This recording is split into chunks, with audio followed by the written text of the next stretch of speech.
Heather, are we ready to go?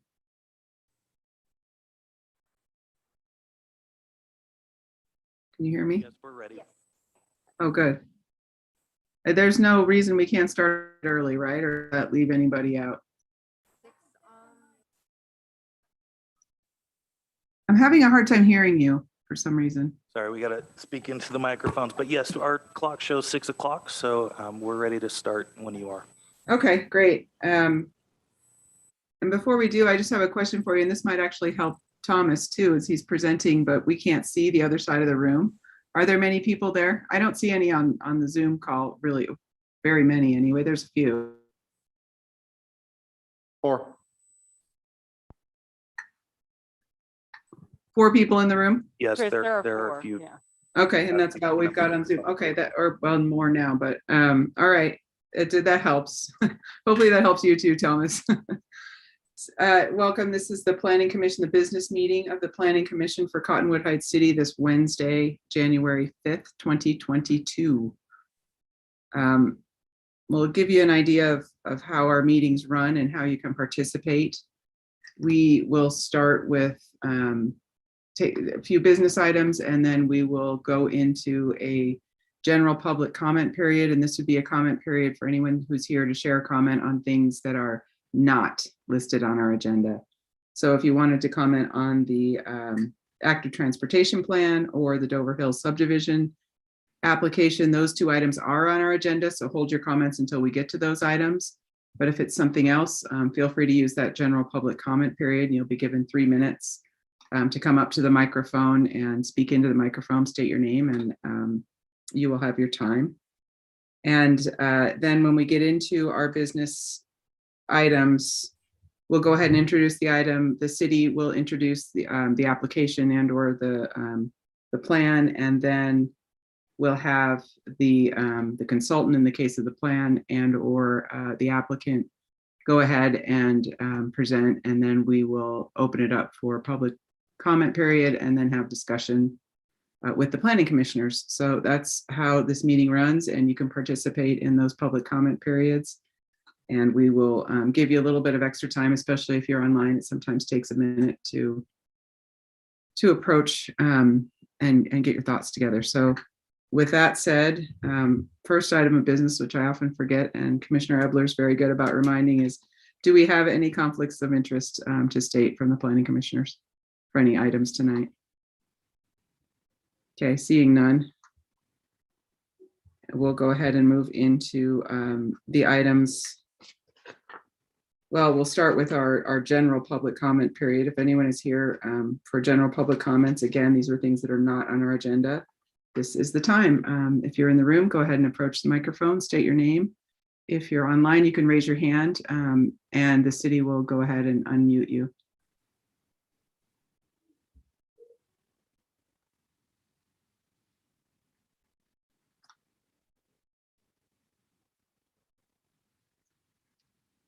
No live contestants.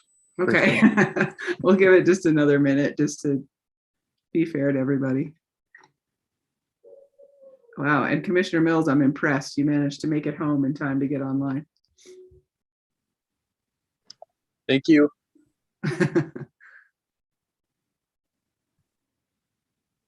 All right, we'll go ahead and close the general public comment period and move into our agenda items tonight.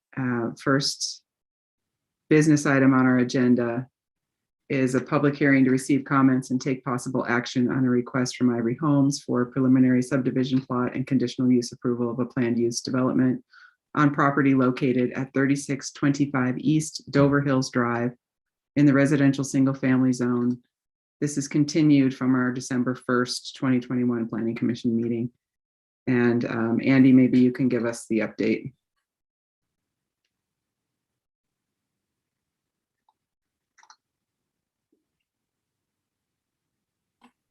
Okay, thank you. I'll just give a quick summary for those who weren't in attendance at the work meeting. So as you've already mentioned, this item was continued from the December Planning Commission meeting where it was originally introduced. I will pull up the project update memo just to give a quick recap of what happened at the meeting and what we're still waiting on. Great. So basically what we have on the project update are the staff's notes from kind of the main ideas that were brought up in the meeting that we would like either more information on or changes to the plans for the subdivision. So I'll just go through these bullet points. These were our notes. Additional detail regarding the proposed mix of 1 and 2 story homes. Analysis of proposed setbacks, including exploration of whether additional setbacks can be added to mitigate expressed concerns. Additional information regarding the proposed design guidelines within the proposed development. Additional clarity on the subdivision grading. Details on visitor parking, trash removal, and snow removal within the development.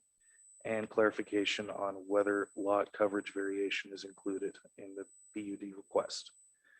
So that was the list that staff shared with the applicant.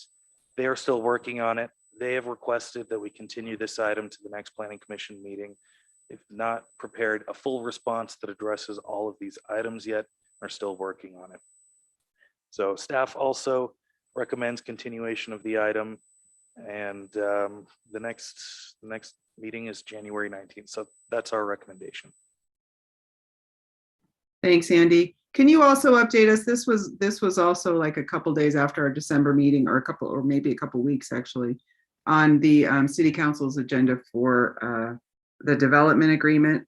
Just to clarify for people who are following this, how that proceeded and what that means for the application. That's a good question. I actually don't know. I know it was on the agenda for the meeting following the planning commission meeting. I'm not sure if anyone on the call, maybe Shane, if you're available, if you might know. If not, I'm happy to check on that and bring it back at our next meeting. I'm sorry, Andy, what is the question? Requesting an update on the development agreement that the city council entered into on this Dover Hills project. Well, I don't think the city council approved the agreement yet. I think it's still under negotiation. Okay. When they asked to continue this, did they ask for a date certain, or did they just ask to have it continued? I think the request is to continue to our January 19th meeting. I move that we continue this to January 19th. Second. Discussion real quick before the second. There is, Commissioner Coots, there is one comment card that has been submitted from someone in person here. Great. Yeah. And yeah, thank you, Commissioner Allen. I think that's exactly right. We sort of jumped ahead with the motion. So let's table that motion because we haven't had our public comment period. So yeah, thank you, Commissioner Allen. And go ahead with that, please. Well, I think it is possible to just hear this comment at the next meeting if the commission decides to do that. Okay, I mean, I'm okay hearing the comment. The other issue is that the developer isn't here to hear the comment as well today. Commissioner Coots, there are 4 members of the public, but the developer's not present. Yeah. So I don't know if it's more appropriate for the comment to be given when the developer's in the room. That's a good point. My thought on that is we often leave a public, sometimes, or we have left public comment periods open and where people are free to share their opinions, and they often just email them into the city and then they get shared back with the planning commission. This is a public meeting and will be recorded, so it'll be available. I guess I would leave it to the person who wants to make the comment. You came and want to participate, and we want to give you that opportunity. With all of this said, you can look them in the eye, Commissioner Allen, so we'll let you do that and let them decide how they'd like to proceed. Yeah, they'd like to still give their comment. Okay, great. Is the public comment period open, Commissioner? Yeah, we'll go ahead and open the public comment period, and then we'll move back to discussion and potential motion after that. Okay, so the comment card is from Craig Dinsmore.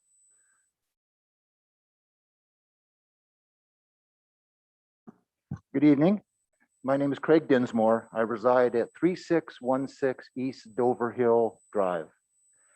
As such, we're immediately adjacent to the proposed PUD that Ivory Homes plans to put in. And I'm very encouraged to know that there is a continuation of this because I attended both the Planning Commission and council meetings in December. And a lot of community members emphasized the importance for more public input, more engagement, and some answers as were related from the proposed developer. So I'm very happy to know that it's going to be continued. I just want to express my interest as a homeowner. We're new to the neighborhood. We've only been there for a few months. This neighborhood attracted us because it has such a unique character. It's a lovely neighborhood and has beautiful panoramas of the mountains and all of the things that attracted us to this neighborhood. We hope to preserve as best we can. This proposed development will certainly impact the density of homes in the neighborhood, the character of the neighborhood, the traffic flow, all of the things that I know you all have to take into consideration. So I simply want to urge the Planning Commission and the council to really look at this very carefully, move forward with the citizens of the neighborhood and try and make this planned development be the best it can be to serve all interests as best they can. With that, I thank you. Thank you. Thank you.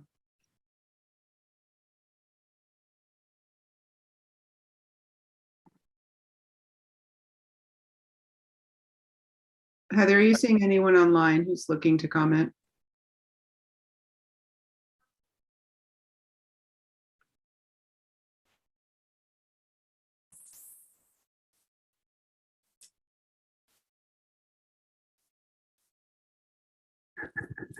There are no raised hands.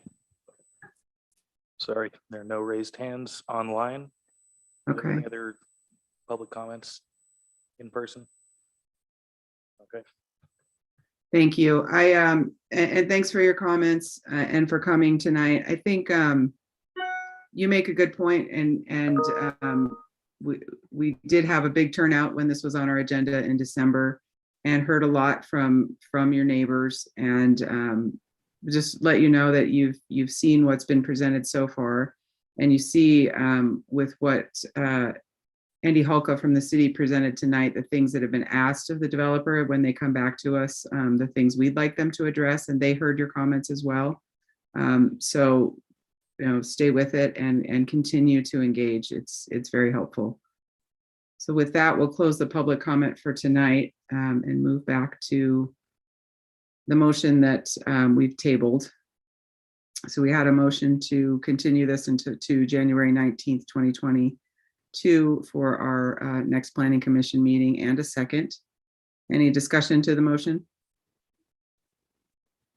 Does the motion include leaving the public comment Yes. period open?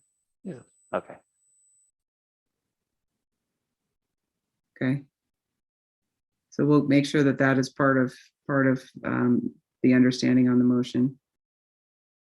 Any other discussion? Okay, you ready to take a vote? I guess with the continuation, we could do it all in favor. Dan online. Dan, were you the second on that? Yes. So let's go ahead and just take a vote. We'll be formal here. Let's see, Commissioner Chapel. We'll come back to you, Dan, since you're the second. Commissioner Anderson, Yes. Commissioner Ebler. There's 7 here, so. Okay, no vote from you. Thank you. Commissioner Allen, Yes. Commissioner Bevan, Yes. Commissioner Wild, Yes. Commissioner Coots, yes. So we will continue this item to our January 19th, 2022 Planning Commission meeting. And our next item of business, just have to switch screens here, so bear with me, is project GPA-21-001. This is a public hearing to receive comments and make a possible recommendation to the City Council on a city-initiated proposal to adopt the Cottonwood Heights portion of the Mid-Valley Active Transportation Plan as an addendum to the Cottonwood Heights General Plan. And with that, we'll go ahead and turn it back over to the city. Andy, I think you're our lone representative from the planning department tonight to introduce this, and then we have the consultant here as well.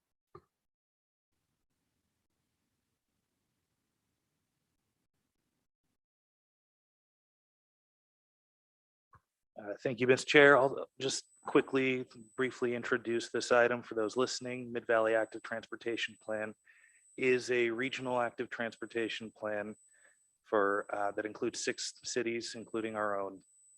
It's been in progress for I think over a year. Had a lot of public involvement and was introduced to the Planning Commission for consideration in October. We took some feedback from the commission, specifically to incorporate the goals and vision of our existing long-range master plans and make sure that those were included with this new plan. And so the past several months, we've worked with our consultant to do that. We've made several updates. So have updates to present to you tonight.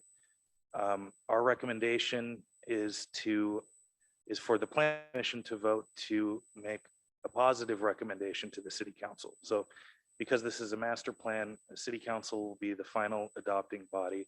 Planning Commission will make a recommendation. I think that I have model motions in the packet. I can pull those up when the time comes to make a motion. But we have Thomas McMurtry from Avenue Consultants here that can give a little bit more information on the progress that we've made tonight. Awesome. Thanks, Andy. I am going to share my screen and go through a few slides. Hopefully here, I'll try to point out maybe a few different things and try to make this fun for us, since, you know, several of you have seen this more than one time. So thank you. I am Thomas McMurtry from Avenue Consultants. I was the consultant project manager leading the Mid-Valley Active Transportation Plan. This, as Andy said, was a 6-city plan that was led by Wasatch Front Regional Council. So they kind of put the funding together to do this plan, but all 6 cities had contributing funds, including Cottonwood Heights. We also had Fair and Pierce as a sub-consultant on our team, and you can see that they're listed here on kind of the cover slide as well. One thing I don't know if I have pointed out, but if you look at our updated project logo that is down here in the lower right for the Mid-Valley, it says Active Transportation Network. You can see we've got some active transportation elements in there, including a guy on a bike and a pair of legs. But if you look closely, you'll notice the letters ARE and ONE are connected because we believe that all 6 cities are one. And so while that's subtle, it was meaningful the way that we connected those letters. Anyway, something new. This was a big effort. We worked on it for about a year and a half. We started right before the pandemic, kind of at the very beginning of 2020. You can see all of the members of the individual city staffs and our key collaborators who are part of the broader team. Maybe I'll mention the key collaborators. So we had 51 individuals that we called kind of key collaborators that worked within the cities, and in some cases were members of like SlickBack, which is the Salt Lake County Bicycle Committee. There was members of Bike Utah, UTA. We had a couple of concerned citizens. We invited all 6 mayors to be part of the committee, as well as a bunch of representatives from UDOT and all the other kind of central organizations. So the Wasatch Front was represented in UTA, and so those members got together and participated in 4 key events throughout the whole study to really kind of make sure we had a broad mix of input from all kinds of folks.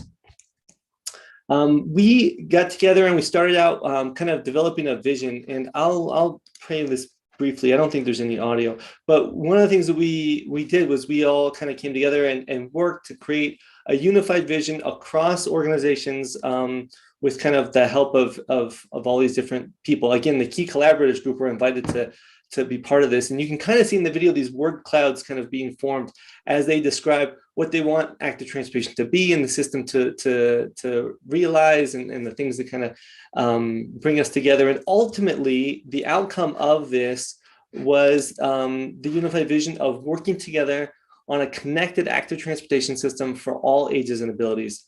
But beyond the vision, we also wanted to accomplish 4 individual goals of prioritizing safe routes, creating or completing a connected backbone network, collaborating for public and multi-city commitment. Public involvement was really important.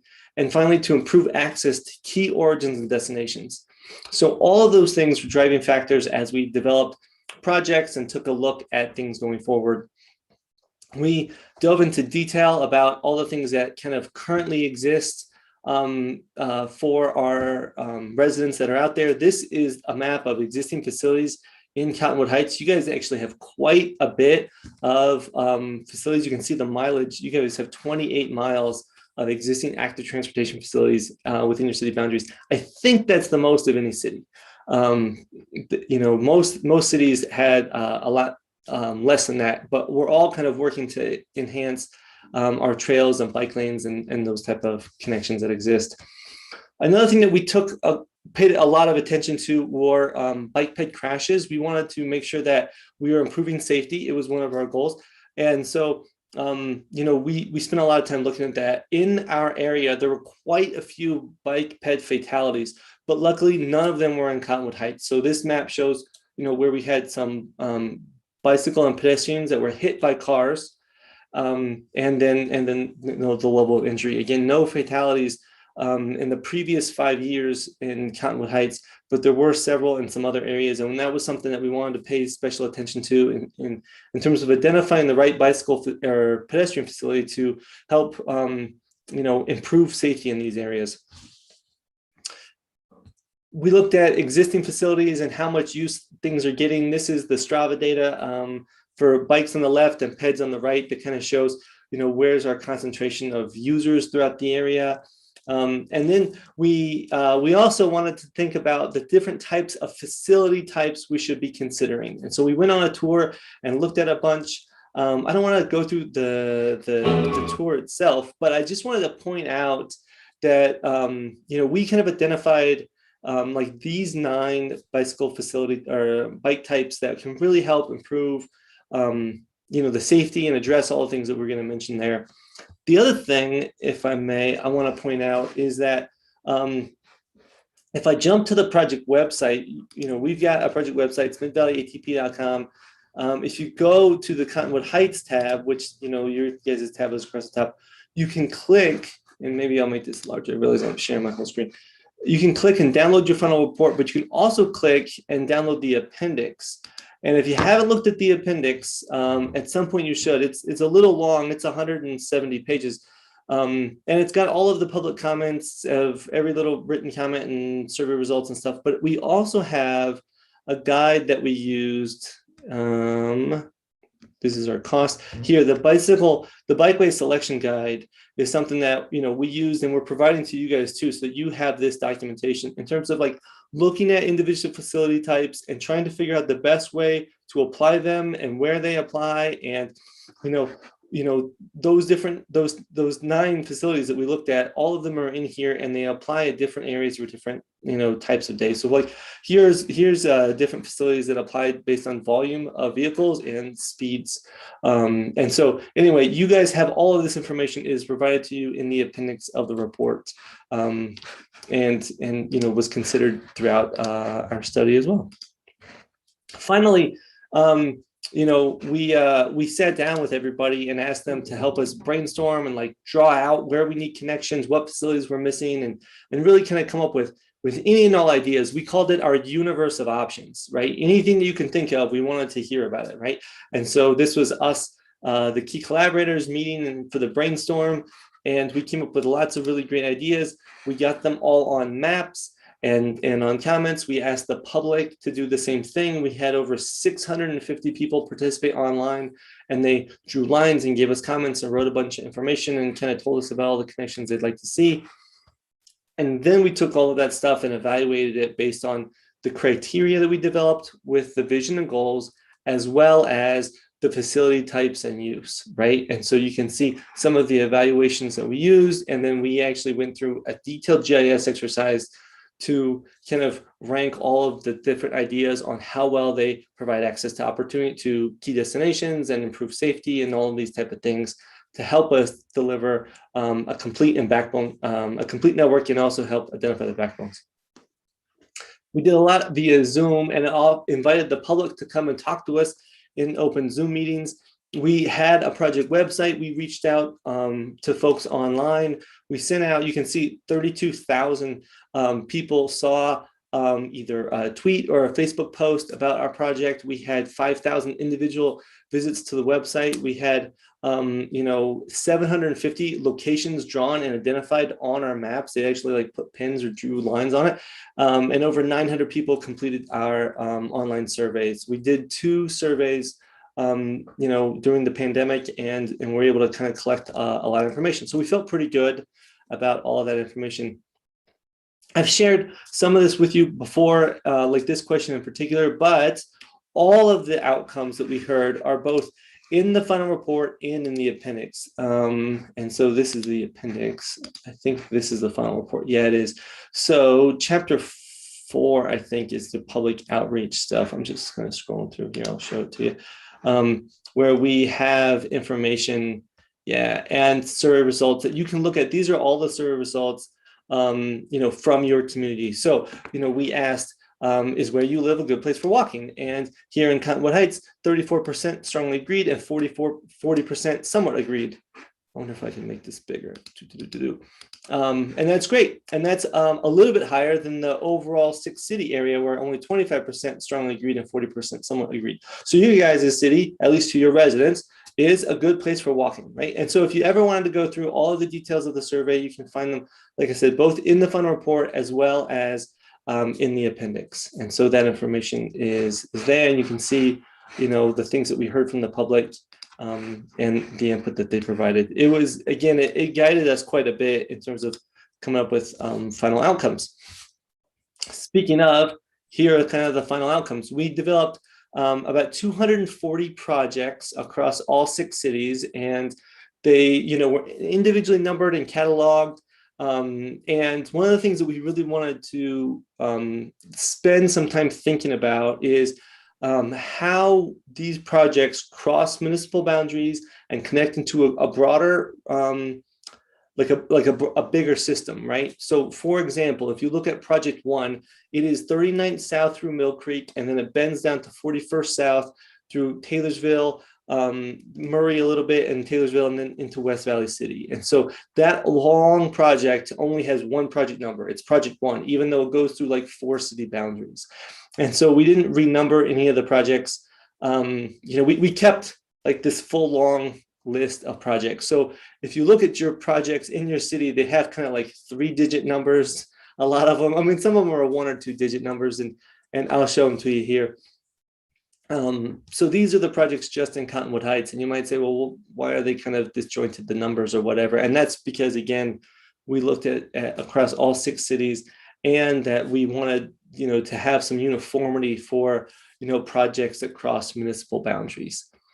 So another thing to kind of point out with the final project list that you're looking at here is that there is an accompanying table with all of this that's in the final report. So when you look at the PDF of the final report, which is again on the project website, you can find this map in the appendix, but then also in chapter 7, when you have the detail of all the recommended projects, there's also the project list, and each of them have an accompanying project cost.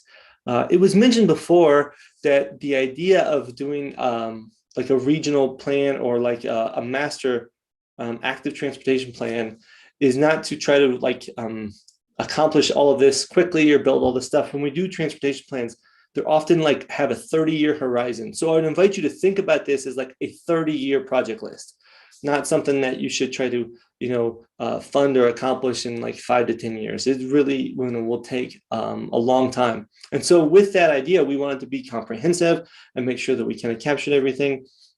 And then we've worked with you guys and your staff to kind of make some changes as we are, winding down and getting ready for adoption. And I pointed some of those out, like the new project that's wasn't originally there along the north side of 215, between Holiday and Cottonwood Heights. And that's a trail on the north side of 215, as well as a new trail added to Creek Road.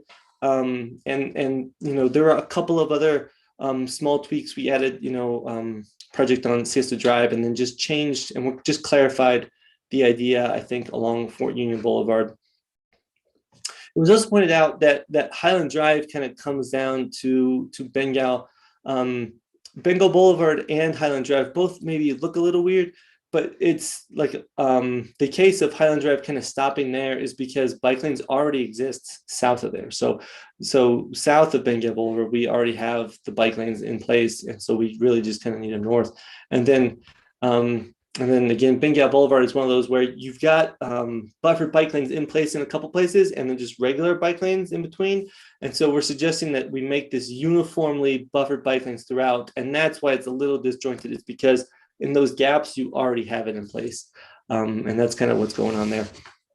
These are the facility types. We've given you guys some sample drawings about what they could look like when they're in place. There's a lot of flexibility, in terms of, is the bike lane 5 lanes or 5 feet or 6 feet, or, is a buffer 2 feet or 3 feet, or do we need a curb, or do we have to have the cross striping? You don't. In some cases we do, in some cases we don't. And so, like I said, there's a lot of flexibility, but this is just kind of designed to give you a sense of, the type of, maybe a little bit of the look and the feel of the type that we're thinking of with the bike lanes. And then we also took Fort Union Boulevard on the west side and just like dug into it a little bit deeper to kind of give you a sense of, okay, well, what could we do through, we're saying, a bike facility here, what would it look like? And this design that you can see on the screen is also provided on the project website. I think I also have KMZs of it. So if you want to download it and have it on your desktop where you can zoom into Google Earth, I've got a Google Earth version of it as well, but we put it on the website where there's a map that you can zoom in and see all the details about, where we had stencils and some of the, what would be some of the changes to be able to make a protected bike lane, work through that corridor. Finally, I guess I would just kind of plug the website. I've already clicked on it. You can go to midvalleyatp.com. It looks like this. The homepage has an overview of kind of describing it. Each of the 6 cities are listed here, and you can click on them if you want to see, a report. If you're curious about Mill Creek, you can click on Mill Creek's as well. And of course, Cottonwood Heights' information is there. Both of the report and appendix are PDFs that you can download. So you click on it, it takes you to a Google Drive with the full PDF. It's a big file, but it's available to the public, to everybody. You can click the little download button in the upper right-hand corner. If you want to download, print it out, have it at your desk, take a look at it. It's got a lot of great information, everything that I talked about tonight, as well as a lot more. I mentioned, the project list. It's down here in page 61 or something, where we've got maybe it's 71. We've got the details of the project. So you can say, well, what is Project 95 on Siesta Drive? Well, it's a shoulder bikeway, and it's 7,000 feet long, and I think has a cost in the neighborhood of about $8,000. To cover that. And then I also mentioned to you earlier that we have a section on funding and funding sources, including offering some links directly to TTIF funds, Wasatch TAP funding, which is funding you can apply for. It stands for Transportation Alternative Program. It's for specifically bike lanes and trails and alternative transportation stuff. And then there's a lot of other funding options that are available to kind of see and get these projects done and built and carried forward. So I hope that the public continues to go and visit the website, and I would welcome any questions or comments. Thank you so much for presenting this. Yeah, it's great.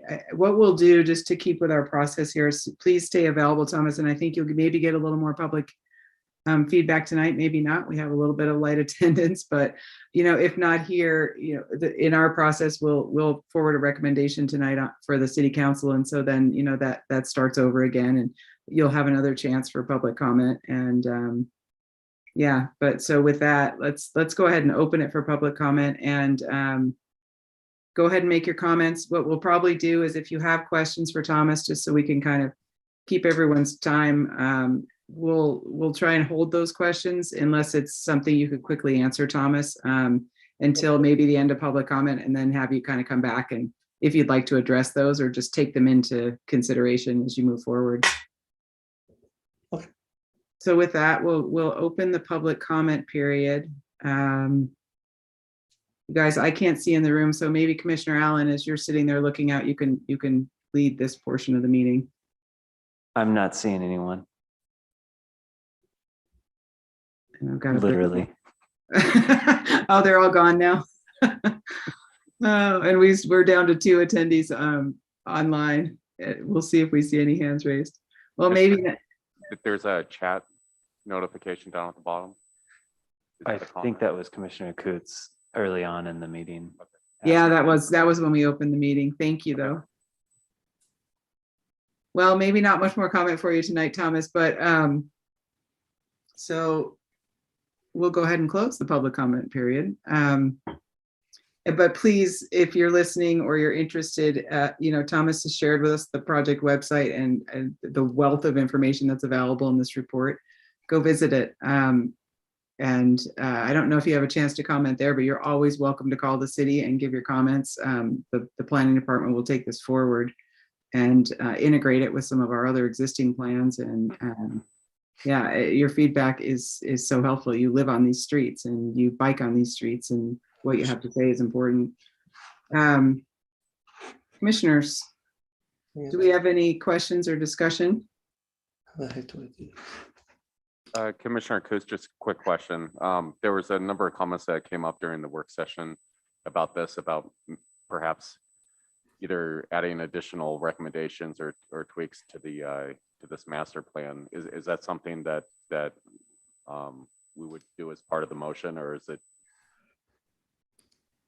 something we would probably just reserve to an amendment process after the fact?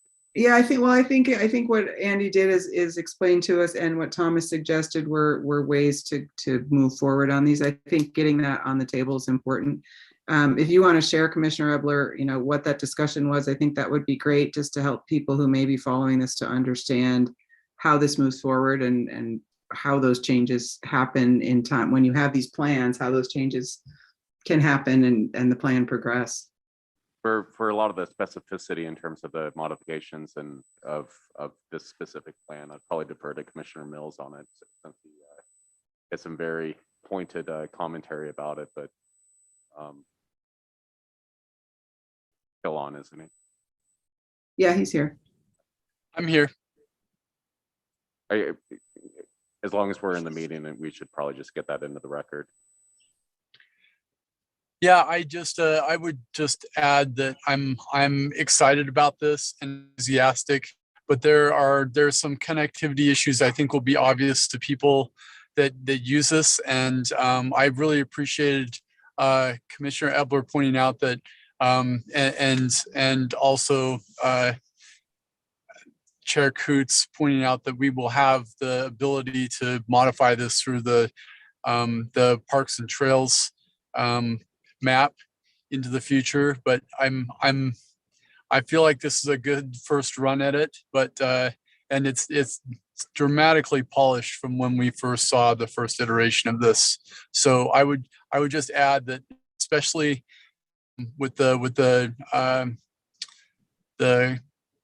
Cottonwood Center, and the connectivity, east to west, I'm still dismayed that we're gonna struggle on Fort Union Boulevard, but I think that's more our situation in Cottonwood Heights more than this plan. I appreciate the plan sets the guardrails that we're gonna do this, and as Andy points out, It may take some number of years to execute it, but we've got to get it on the books. So I think that's what you're getting at, Commissioner Ebler. I believe so. And we certainly discussed it at length in the work session. Yeah. No, thank you both. Yeah, and I think it is important for people to understand, when we put these plans in place, well, then, what's next and what does it mean? And that's the discussion you're hearing now and that we had in the Planning Commission and Thomas, as he was presenting it, talked about the fact that you put these on the table and they're a 30-year plan. It takes a long time to implement, but there may be opportunities that come up based on all of those. I mean, it's so detailed what's in this report, all those options for funding, some that maybe haven't been identified yet, and opportunities that will arise that don't even show on the plan, but support the kinds of things that this plan is trying to achieve, which in this case is more of a regional connectivity, but it really benefits us specifically here in Cottonwood Heights and ties beautifully to our existing bike and trail plan. Commissioner Coots, I might add that there is a sense of urgency because of the issues related to funding and the legislative session. So although I know that we have very little public involvement right now, other than those who will listen to the recording, I think if the governor is earmarking funds and that we could benefit in some way with a 20% match, I think it behooves us to feel a little bit of a sense of urgency to move on this potentially today. Thank you, Commissioner Mills. With that said, I think Andy said he thought he had a potential motion written up. Can you see that on the screen, or Andy, could you bring that up? I have it in front of me and I'll make that motion. Okay, great. I move that we forward a recommendation of approval to the City Council for project GPA 21001, the Mid-Valley Active Transportation Plan. Second. Moved and seconded twice, I think, by Anderson, and I think that's the one I heard first. Commissioner Anderson, any discussion to the motion? Okay, we'll go ahead and take a vote. Commissioner Chapel? Yes. Commissioner Mills? Yes. Commissioner Wild? Yes. Commissioner Bevan? Yes. Commissioner Allen? Yes. Commissioner Anderson? Yes. Commissioner Coots, yes. So we forward a positive recommendation to the Cottonwood Heights City Council for the active transportation plan regional. And thank you, Thomas, for all your hard work and continued hard work as you move it through the city. And as Commissioner Mills said, we look forward to seeing it sail right through so we can start looking for some funding and implementing some of these great suggestions. Thank you. And we have one more item of business, which are our meeting minutes from our December 1st, 2021 Planning Commission meeting. If you've had a chance to read those, anyone have any amendments or changes to make to those? Commissioner Coots, I just have one, and that my last name is misspelled on page 19. It should be an O-N and not an E-N. Okay, I'm a little sensitive about it. But... Thank you. Any others? Okay, with that change, anyone like to make a motion to approve the minutes from our December Planning Commission meeting? So moved. Seconded. Moved and seconded. Commissioner Wild and Commissioner Anderson, all in favor? Aye. Aye. Any opposed? Okay, our minutes are approved. Final motion of the evening. Move we adjourn. Move for adjournment. I think that was Commissioner Wild. And I will second that. And a second, Commissioner Bevan. All in favor? Aye. Aye. Happy New Year, everyone. See you in a couple of weeks. Happy New Year. Thank you.